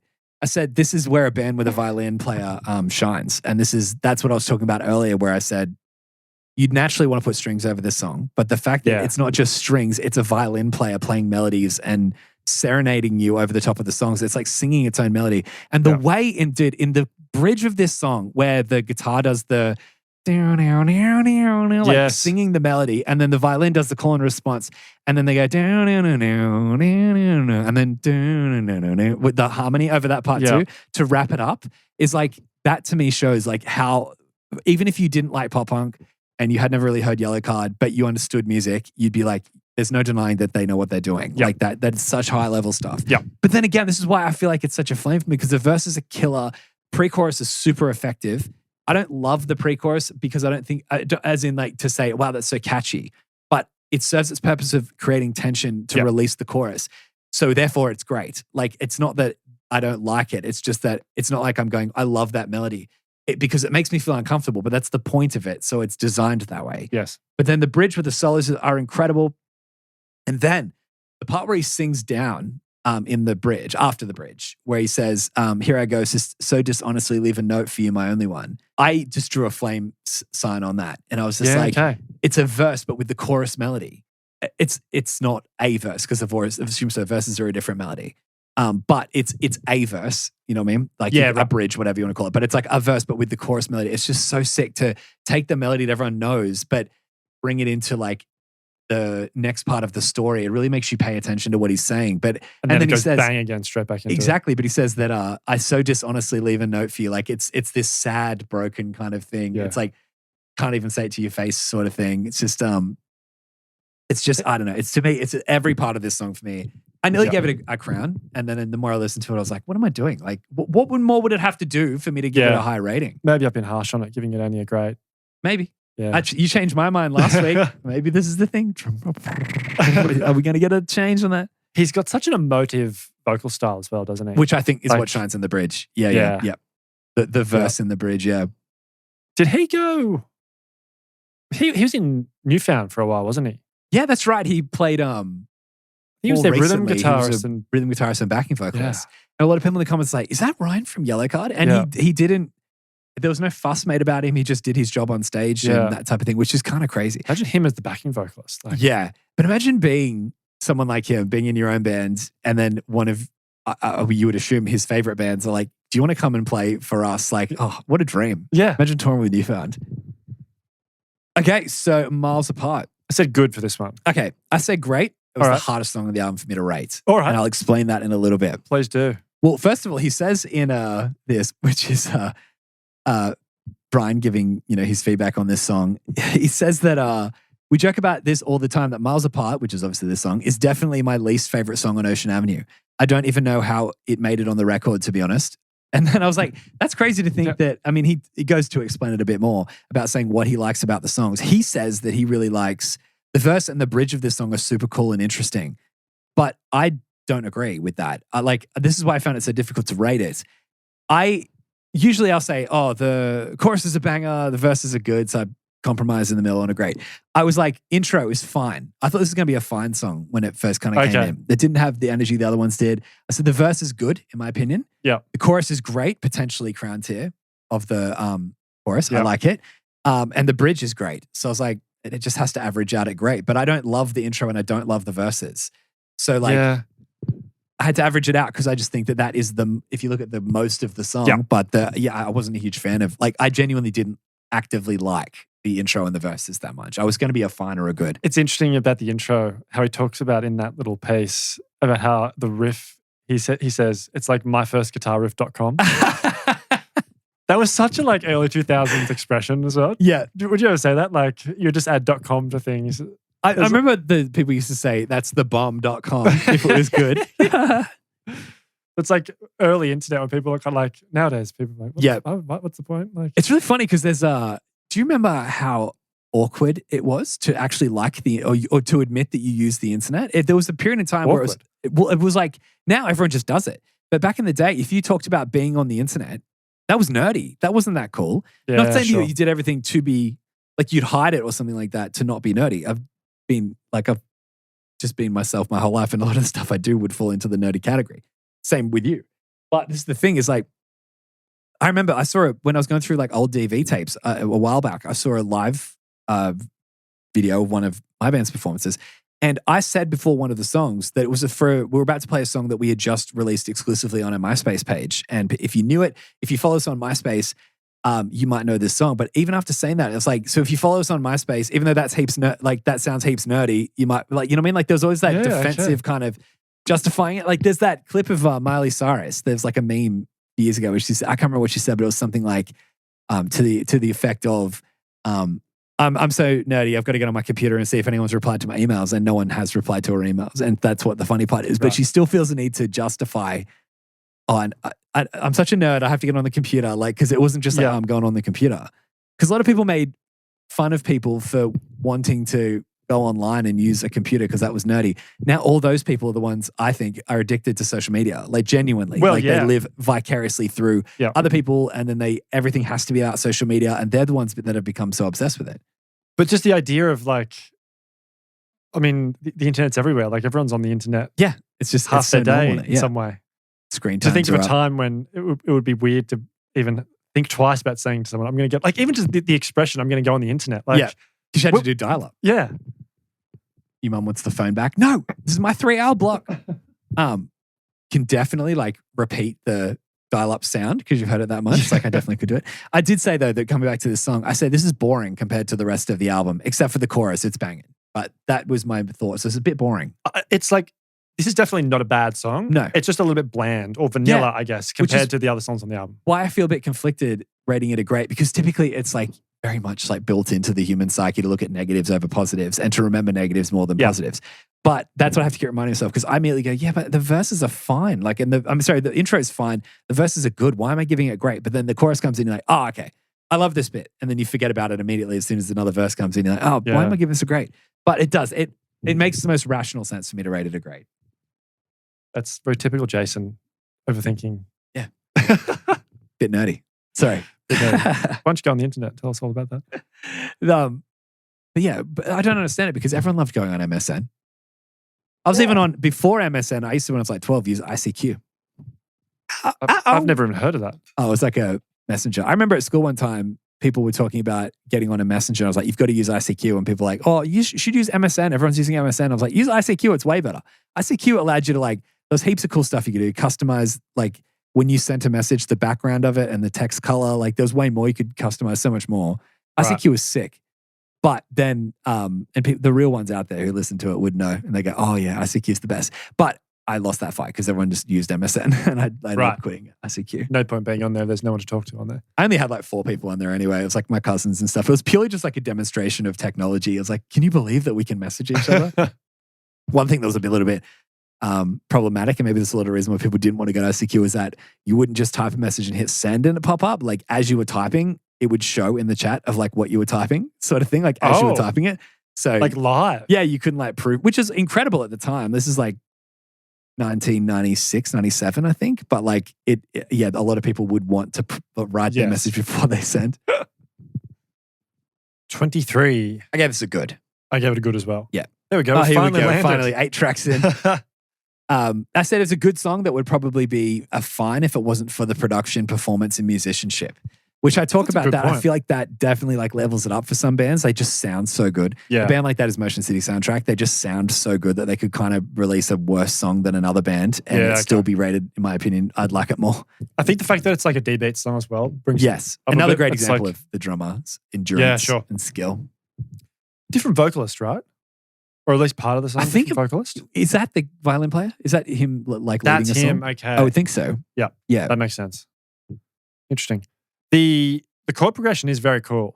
And I think, does Ryan Key talk about that in the document? This is where I've written the note where I said, bloody oath, it's like having him in the studio. There's like notes on every single song. It's like no need to get Ryan here for we don't have to, because he's just given a complete feedback on everything. I tell you what, to all bands out there, please do this because it makes preparing this document so much easier. It's so good. But it's like that's the music nerd in me wants to hear what the guy who wrote the song thinks about the lesser known songs, the filler songs. And he goes into so much detail as well. But like also breaking down I like these sections. I like the way the chords move in this section. Subjective takes. That's what I love about him. Yeah. But that progression is really cool. But I just kind of it's progressive. It just kind of keeps evolving. Yeah. I feel like this is probably one of the more fillery songs on the album. Yeah, for sure. It doesn't like grab me. I think it probably would be a fine. The song itself isn't that great, but the way they deliver it is quite good. And to be honest, I mean, I think the album's like 47 minutes long or something like that. Really? It doesn't feel long. Is it 47? Maybe I've got that wrong. There's only 13 tracks. It's not a huge number of tracks, but like it's 47 minutes. Obviously, all their songs must be like 3.5, 4 minutes long. Usually, I mean, only one's probably like 4 minutes, maybe. Yeah. I would think it's a longer song. Yeah. You could cull. You could get rid of it. You culled a couple of songs from this album. This is an all-time. Like, yeah. Anyway. But in saying that, one of the worst songs on the album is still a good song. It's pretty good. Yeah. True.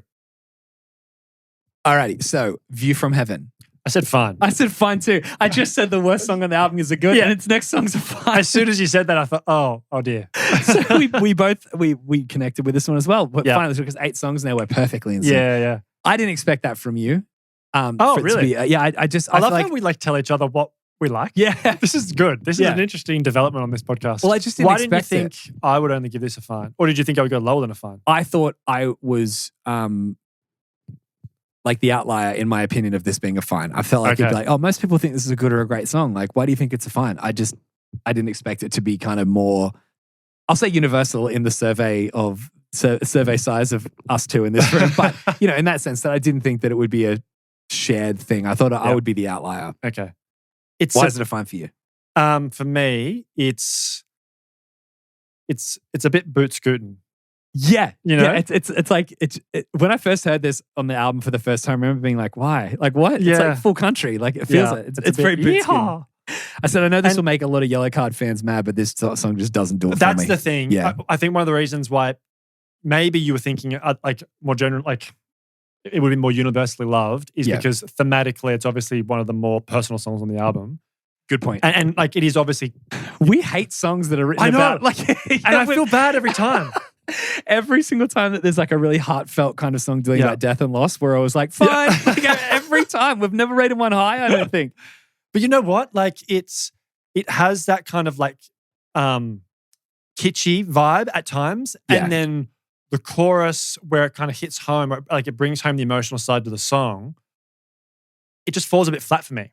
Yeah, I think that this might be a song that perhaps it was like, he might just be playing on acoustic and stuff. It's like, oh, this got a bit more of an upbeat kind of like Johnny Cash-esque kind of country thing. It's like, oh, well, in that case, why not go full fiddle and like full like stomping the ground kind of sound? Like we'll just really lean into that. And I feel like you could have been like, well, back it up a little bit, and you might have found like a better production sound for it. But I don't think the song is a bad song. I just think that the execution of it just feels a little bit. Do you like the chorus? I just not. I don't love it, but I don't think it's bad. I just think that maybe there's just a bit of, it takes away, it's almost like the gimmickiness of it takes away from the meaningfulness of the song. Yes. Yeah. I do like the way, like in terms of the storytelling, the verse is kind of like reminiscing on a person or a time, and then but you don't know that they've actually passed until the chorus comes. Like, oh, you know what I mean? Yeah, like that's a good point. He leaves that until the chorus. I thought like that's quite effective. It's just musically, it doesn't land the way I would hope it would. Yeah. I said this one probably surely hits hard for many people though, because I think that just like A10 from Millencolin, just like the Neck Deep song, there was there's another one as well. Like there are probably songs where people go, wow, that is the song that I turn to because I lost my father, I lost my friend. Yeah. And I totally get that. And I mean, it's not saying that I've never lost friends before, but this doesn't, I don't see them in this song sort of thing. So like it's all songs that we've done. So I get that. But again, because this is all built on emotional resonance, like what can you do? You know what I mean? If it doesn't resonate with what can you do? But in saying that, talking about like, do you hear a specific band? In the bridge, do you hear a specific, with the female singer singing over top of it? I love her vocals. Yeah. I don't...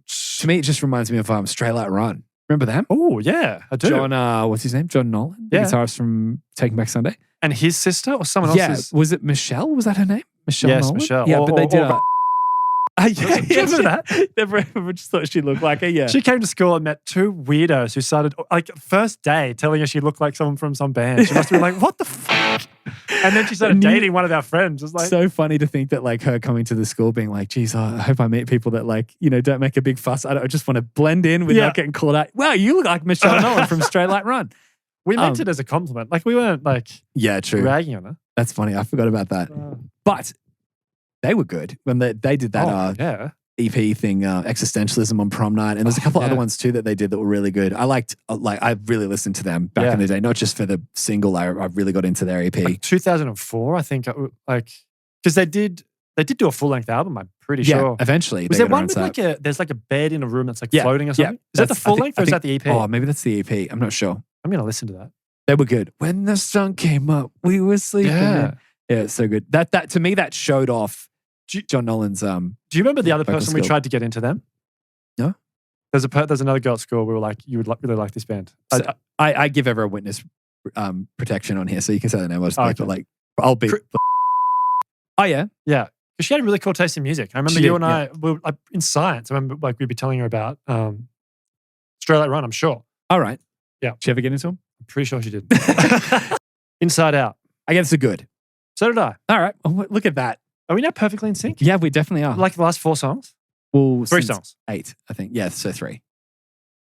8, 9, Going and back 10. to Oh, yeah, no, you're right. Yeah. Tell you what, crazy that they started every show of like their biggest tour with this song. That's what I read. I said, that is so cool because, okay, so for context, Ryan said, we opened that entire tour with Inside Out, which is this song. That was the first song we played every night. And I still can't believe that we made the choice to do this, but it just worked. It was awesome. Every night it got the entire room off. To phrase that better. I said, that's so cool because I never would have guessed that. When you got this album, it's like, why would you not start with WOAH? Like that's the... Yeah. Or Breathing. Yep. I think, but knowing that it's the first song on the album, WOAH is like the one people may expect live and just be like banging. Yeah. But it's like, oh, we're doing Inside Out. This like fillery song, 10 songs in. But also it's a song, he talks about how it's got like a mid-tempo kind of vibe, like it's more laid back, but also like the energy just flows. It's got a good flow energy. It's good, but I think it's unconventional, particularly like for an opener because it like... Oh, definitely for an opener, yeah. They let the energy out or like they lower the energy in the chorus. Yeah. And I think for an opener, you would want something like steadily builds and then the chorus is like really grabs people. Yeah, this just has a bit of a vibe to it. Like, there's a bit of a bit of a vibe. Yeah. I agree. I said this one sounds so influenced by another band that I can't quite put my finger on. But just, playing that clip just before, like I was like, oh, it sounds Newfound Glory-esque, I think. That might be the band that I'm thinking of. Yeah, okay, that's interesting. But yeah, but I don't think it is because I think that I actually think I definitely didn't hear it. Dun, dun, dun, dun, like that kind of, the way the chords kind of work. I was like, I've heard that before.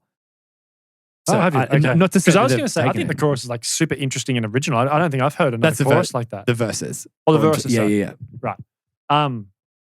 The chorus is like really interesting. Yeah. I said that I couldn't quite put my finger on what band it sounded like, but they are clearly so influenced by Blink in the bridge. The bridge is so Blink-182. Even though I think it is an odd choice for an opening track, the first verse where it's like just bass and floor tom with the vocals, that would go off live. Like you can imagine the crowd belting that out. Yeah. It's also, I get it. I can understand it working live. I'm not going to say it's a bad pick, but I would just not have picked it because I think it just adds this like, we're here to have fun. Like it sets a good tone. And like, but how do you even get to the point of going, what are they just like roll a D20, like a dice to find out like what song they're playing? Like it just feels like it's such a random choice. Yeah. Alrighty. So Believe. Hard flame. Really? Yeah. Wow. Yeah. Okay. Always has been. Oh, I was going to say, because I wasn't aware of what the subject matter was about, so maybe that might have bumped up your ratings. Oh, really? I gave this a great. A great? Yeah. Interesting. Hard flame. Not just a flame, but a hard flame. Even when I was listening to this back in, 2003, 2004, this was one of my favorite songs on the album. All right. Just like... Tell me about it. Well... I'm just listening. Okay. I think it's just like this, like the emotional tone of the song and the subject matter, like has just always hit me. I just think it's so like. Did you know what it was about back then? Well, I think I assumed that it was about first responders. Well, that it was about 9/11. Really? Because of you hear a speech in the bridge. Oh, yeah. And I was like, it can only be in combination, like with the lyrics to the rest of the song. Fair enough. It can only really be about that. So I'd never... I had no idea. I just thought it was an upbeat, motivating song. Oh, okay. I didn't think much about songs when I was younger. I just was like, that's catchy, so I like it. When I read Ryan Key talking about it in that article, I was like, it brought it home for me. I was like, oh, yes. But like prior to that, I was just like, that to me, that's what the song must be about because of the speech that you hear in the bridge and then at the very end of the song. I think from the beginning, this is the most iconic Yellowcard song on the album, as in just knowing that like that is so recognizable. That would be a sick way to start a set. I think they did. I was going to say, I think they come did. To think of it, I think I have seen a set. Yeah, it's like starts with just the violin player on the stage with a light on him, and he starts with Believe, and they go from there. Yeah, that's a good one. It's always been like low key my favorite track on the record. Really? Yeah. It's always hit me. It's always. I guess, when you talk about emotional resonance, this one's just always a song that's... Oh, of course. Always moved me. But that's against like Way Away, Breathing, for sure. Ocean and I love those songs. Only but just You. This one, I've always had like a spot Only for this one, one. sorry? Yeah, no, I'm saying is in that goes to show how much this song must mean to you if you'd have rated that a flame above those other songs. You've given 2 flames out on this album? 2 flames, yeah. Wow, I've given 1 out. Yeah. Which I didn't expect. You've given more crowns though. Yeah. It'd be interesting to see where we land. It's so funny. It's so different and then we end up being the exact same. I think this is a really good song. It's a great song. It makes me laugh a bit when I hear the intro, but I think that's a laugh in happiness, not laughing at it. Like it just makes me feel happy, but it's like, it's just so diddly. You know what I mean? Just upbeat and like. Not in the same way that View from Heaven is though. No. It's not cliche. I actually think, funnily enough, that so diddly. when they lean into the fiddle more, I like have a it way fiddle more. with the diddle. have a diddle fiddle. Every time they do that, I don't find it cringy or No. gimmicky or anything like that. I think it's really good. I think it's when they try some new stuff, being like, it's like layers away. Like, okay, so we've got the Yellowcard sound. Let's add fiddle on top of it. Let's lean into that. That's fantastic. But when you go, okay, and then because fiddle is typically associated with country style music, let's try to do that. It's like, why? To bring it back and just sit in that, like let the fiddle player shine. It's a bit like what you said at the start. If they'd started with this song, it would have been almost a little bit off-putting. Or maybe, I don't know. It's too expected. Yes. Yeah, it's too like, get it, we're the band with the fiddle, and it just feels a little bit, not cringy, but it just feels like, okay, there's no real, I don't know. I want, and maybe they also thought this, we're more than a band with a violin. They're not just a band that has a violin. Like, that's the only reason you listen to us, because we have a violin on rock music, and pop punk music. But I think they show off here that this is a good example of that, but also they moved it right toward the end of the album. Yes. It's not like they want to even put it. This would be probably a really good second song, depending on how you've structured the album. If you don't want to start with the heavy minor sound, you could start with a more poppy one. Yeah. And then go into this second. I think the emotional tone of this one, I'm not sure how. True. I wouldn't want to start an album with this or even have it as the second song, perhaps. Yeah, but then this is an example of that. Usually I'm on the other side of it, but where you're like, I'd never heard that in it. Like, I usually hear deeper themes than you do in some of the songs. Like with Bot Lobby, for example, last week. Oh, yeah, that's right. But with this one, I don't hear, because I just hear it as like an upbeat motivational song. Yes. I don't really hear the emotional depth. Yeah. You said about the speech in the bridge, and I was like, oh yeah, I never really paid attention to it. Yeah, okay. So it's interesting. I think it's a really interesting decision they made with the chorus. It's like the way it cuts back, and it's so simple. Yes. Like, where he just repeats that line, everything's going to be okay. Yeah. But just really effective though as well. Yeah. But see, I wouldn't say that, in my opinion, is like a spectacular chorus, but it works for the song. It works for the song. Yeah, that's yeah. right. It's very cool. The bridge though, I think, might be the part that I guess tips me over the edge in terms of flame. Yeah. It sends me down to Flame Town. I think it's like one of my favorite bridges of all time. Yeah. Particularly because you've got that speech that's laid over the quieter section, and then I'll take your word for it. Just haven't been paying attention to it. And then he sings that. It's almost like another verse where he's like, I want to hold my wife when I get home. It's like that again. It's like definitely hits you in the feels. And then when he belts out that vocal again in like the outro in like the high register, like it's chilling. That's a good point. I love it. You've given me a new lens to look at the song through. That's for sure. Yeah. Now I know this is usually like, this would be it's your turn, I think, to read the song out. But may I ask your permission to lead this one? Because I don't want to tell you my rating first. Oh, okay. I wonder what this is going to be. So 1 year, 6 months. What'd you give it? I gave it a good. Really? Oh. I gave it a good. I gave it a good. I gave this one a crown. A crown? This is one of the most unexpected crowns ever, but I just didn't want to like drop that first of all. And you're like, a crown? I gave it a good. You know what I mean? But I love this song. Like genuinely, I didn't expect to love it so much. And especially this late in an album, you don't expect to kind of just be hit in the face with something that really resonates with you.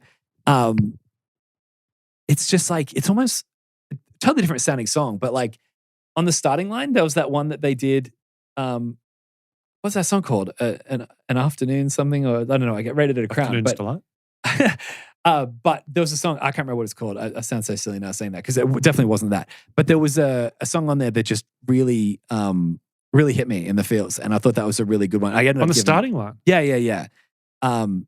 And it's kind of like that, where I didn't expect it at all, and just the emotion that the song pulled really resonated with me. Yeah, I love the chorus in this song, and the way that it comes in with the slow melody moving up to the vocal harmonies are amazing. The harmonies are incredible. And to me, that's just, I have found myself, whenever I think of Yellowcard, I typically get this song in my head. Like, out of all the songs I do, this one really, really, I really think this is a special song. Yeah. Yeah. It's really funny because I was trying to think who it sounds like, and I was like, I said, such a beautiful song. I never expected a crown that wasn't a single or a known song from this album, but I gave it to this one. I said it's very, and I couldn't think of a band that it sounded like, but the first thing I thought was like Simon and Garfunkel. I was like, I don't know enough about them to know that it sounds like Simon and Garfunkel. Oh, right. So I ended up writing down very Beatles-esque. It's got like a Beatles style, like the way the melodies move. Simon and Garfunkel is not a bad call. But then when Ryan Key's talking about it, he says that they recorded in the same studio as Simon and Garfunkel. And I was like, wow, out of all the bands, I just happen to have said that. But I just think that this song is, I would think it's probably great like through the verses because it's just kind of pretty and reflective. But I don't naturally gravitate toward acoustic songs. I kind of rate them lower by default anyway. Yes. And then hearing this one, you're a bit of a cynic in terms of like the acoustic ballad. Yeah, I'm already just like, come on, boys. I feel like it's a cheap way to try to get emotion. And I see right through their bullshit. Do you think, though, that because they're very effective at conveying emotion in other ways, that they land this one because it clearly isn't a cheap way of doing it? No, I think maybe this song needed to be an acoustic song rather than just writing an acoustic song, so to speak. But the way that the chorus comes in and the way that the line just before the chorus where it says, so I will not forget how this felt 1 year, 6 months ago, and I know I cannot forget. The way he like plays that forget line and then brings it to sit ready for the chord to come in the chorus. I'm falling into memories of you and things we used to do. It's like, what a beautiful song. Like, and that's where I'm like, as far as like, you don't typically give crowns out for acoustic tracks, but no, because you usually think, are they like banging anthms or, it's either usually great or a flame. Yeah. But yeah, good point. That's actually a really good point. I don't think this would be a flame for me, but I can, because I'm not in the song with them going, wow, I really feel this. I'm like definitely in the audience appreciating them performing it, metaphorically speaking or like mentally speaking. I'm appreciating it from like a bit of a psychological distance, if you want to put it that way. But I can, in the audience, I'm very, very touched by it. I think it's just a really beautiful song. So seeing as though technically this is my go, do I get it back or? No, mate. That's just, Greg, you hearing this? He just take the scummiest side. Like whatever is the scummiest, he's defaulting to it. He lives in the sewers. Back home. No, he literally lives in the sewers. I had to drop him home the other night. All right, Back Home. Yep. I gave this a great. Me too. Yeah. This is an awesome way to end the album.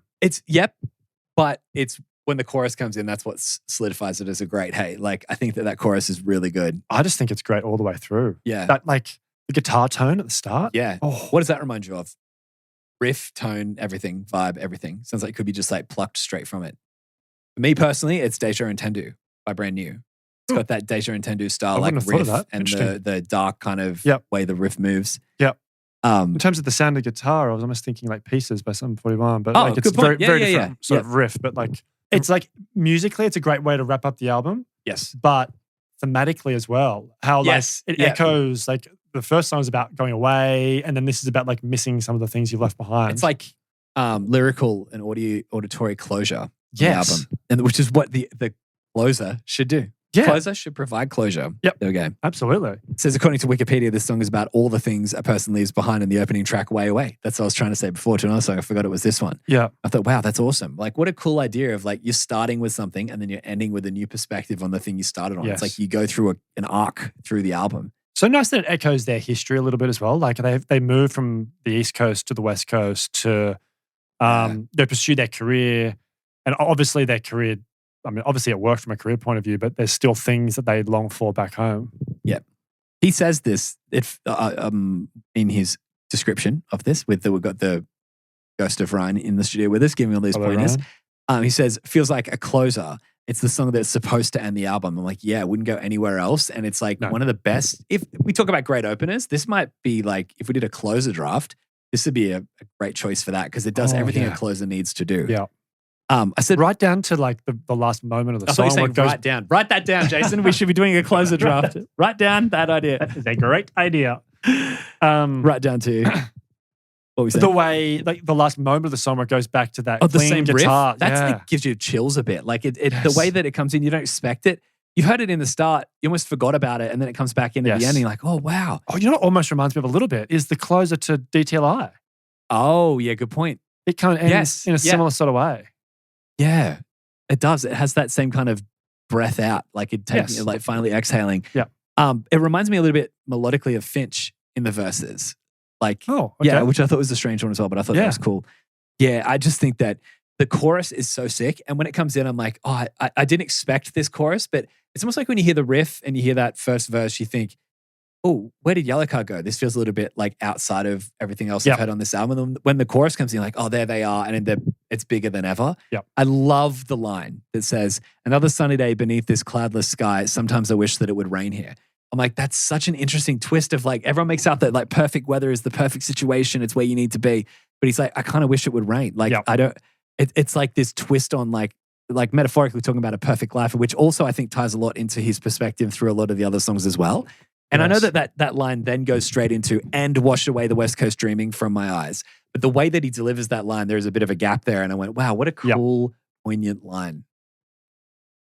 I love the lyrics in the second verse. I think they're my favorite lyrics on the whole album, where he's saying, sometimes I miss knowing someone's there for me and feeling free to stand beside the ocean in moonlight and light myself a smoke beneath the dark Atlantic sky. Yeah. The way that flows as well with the melody. So reflective. Yeah. Also, literally, because the ocean. Well, you can't really see yourself in the ocean. It moves too fast. I've tried. I tried there with the idea of water being reflective. You know, I'm trying to relate here. But no, I know what you mean. It's like another band that it was weird because it was a different kind of thought going into it. But another band that I didn't expect to love the lyrics as much as Yellowcard. I expected to have a good time with Yellowcard, you know, and like catchy, loud stuff. But there's a lot of stuff I'm like, wow, you can tell the songs mean something to him. It's not just writing songs for the sake of writing songs like some people do. Yep. Sounds like I'm calling people out there, but it's fine to do that sometimes. You don't need to have like super deep lyrics. Don't need to have a lot of lyrics, as the Ramones have proven. They have like 1, 2, 3, 4. That's half the song done. That's so funny. Someone's like, "You got 2 verses, Matt. After I've already planned on counting in. Do we have enough space for it?" All right. So that's it. That's Ocean Avenue done. That was fun. I really enjoyed listening to that. I really enjoyed talking about that as well. Me too. Like I really did. I think that I don't know, because we listened to this album a lot when we were younger, but not enough that I would be like, oh, I can't wait to reminisce about that. This has just been a pleasant surprise to reminisce about. Yes, okay. But also, I connect with this album totally different than I did when I was younger. As I said, when I was younger, it was just purely just what's fun, what's loud, you know, let's have some fun. Now I'm just like, I get it a bit more. Like I get their creative vision a bit more and I get their artistic intent. It's not like, it sounds good. It's got a good energy, therefore it's good. It's like, I get a bit more about what they're trying to do. So, yeah. Yeah. Alrighty. So, before we get into baguettes and stuff, ratings, what'd you give this one? My average came at an even 5. Oh, okay. So, I'm a bit higher than you. Okay. 5.23. 5.23. Yeah, which is quite high. Where does that put it on your list? Let's work that out right now. Something's getting bumped. Well, it'll be, for me, it'd be Till the Wheels Fall Off. It's Till the Wheels Fall Off for me. Yeah, it was on the board for alert. about the length of this episode. Yeah, for the length of the episode. What was mine? 5.23.